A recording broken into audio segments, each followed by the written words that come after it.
ایک ذاکر ہو وہ غافل کے ساتھ میلان رکھتا ہو قلبی، تو وہ ذاکر نہیں رہتا۔ میلان کہتے ہیں کشش کو، رغبت کو، شوق کو، یعنی جس بندے کے ساتھ دل کو دلچسپی ہو اور بندہ غافلین میں سے ہو، یہ خود ہو ذاکرین میں سے، لیکن یہ دلچسپی اس کو غافلین میں شامل کر لیتی ہے، غافلین میں ہو جاتا ہے، چاہے اس کو پتہ لگے یا نہ لگے۔ پتہ اس لیے نہیں لگے گا کہ وہ غافل ہے، تب اس کو پتہ نہیں لگ رہا، جب ہی اس کی دلچسپیاں غافلین کے ساتھ ہیں، کسی بھی انٹرسٹ کے سبب، کسی بھی دلچسپی کے سبب، کوئی ایسی چیز دنیاوی نفسانی امور میں دلچسپی کا منبع ہو، سب کا مشترکہ، اس میں ایک ذاکر ہو باقی غافل ہوں، تو یہ ذاکر بھی انہی جیسا ہے، وہ غافل ہی ہے۔ یہ بات اگر اس کو خبر نہیں تو اس کو خبر ہونی چاہیے۔ دنیا میں چست جو رہتا ہے، چست کا مراد یہ ہے کہ بس خالی نہیں کہ جسمانی چستی، اندر کی چستی کی بات ہو رہی ہے، یہاں اندر کا موضوع ہے۔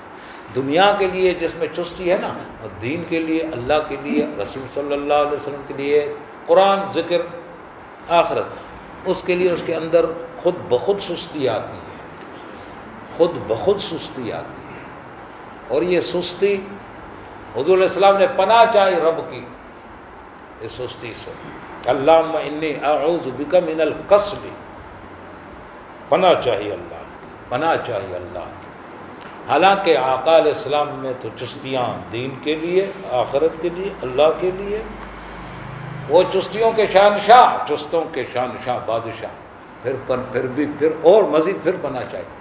ہم خود کو دیکھیں تو صحیح، بلے بظاہر ہاتھ باندھ کر فارغ بیٹھے ہوں، لیکن فکروں میں جو چستی دنیا کی لگی ہوئی ہے اس کا کیا کیا جائے گا؟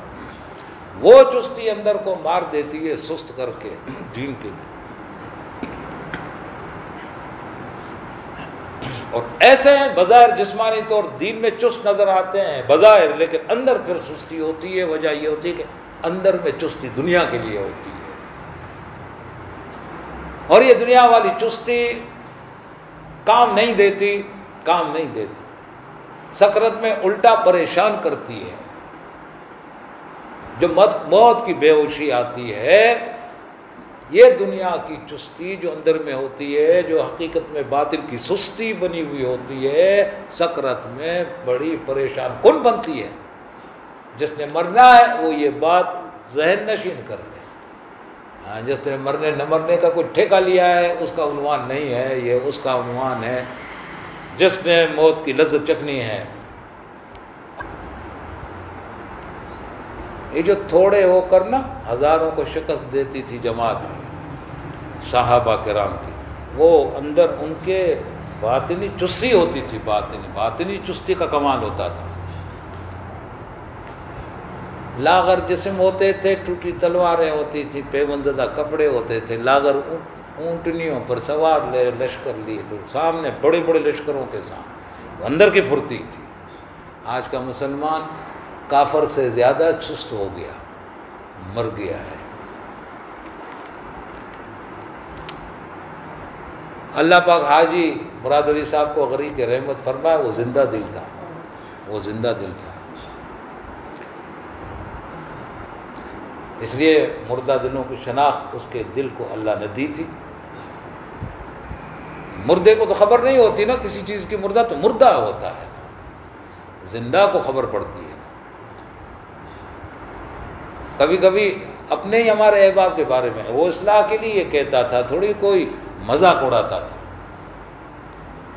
سائیں تے کچھ ایڑا ساتھی یعنی انہوں نے کہو بازار میں گھومن والے جو دل سیاح، اب ضرور نہیں کہ سارے بازار والوں کو کہتا، لیکن اس کے کہنے کا مطلب یہ ہے کہ کچھ خانقاہوں میں بھی غافل ہے، کچھ بازار میں بھی رب کے ساتھ ان کا دل کھلا کھلا ہے، دل کھلا کھلا، دل تنگ، دل کھلا، کس کے لیے؟ رب کے لیے۔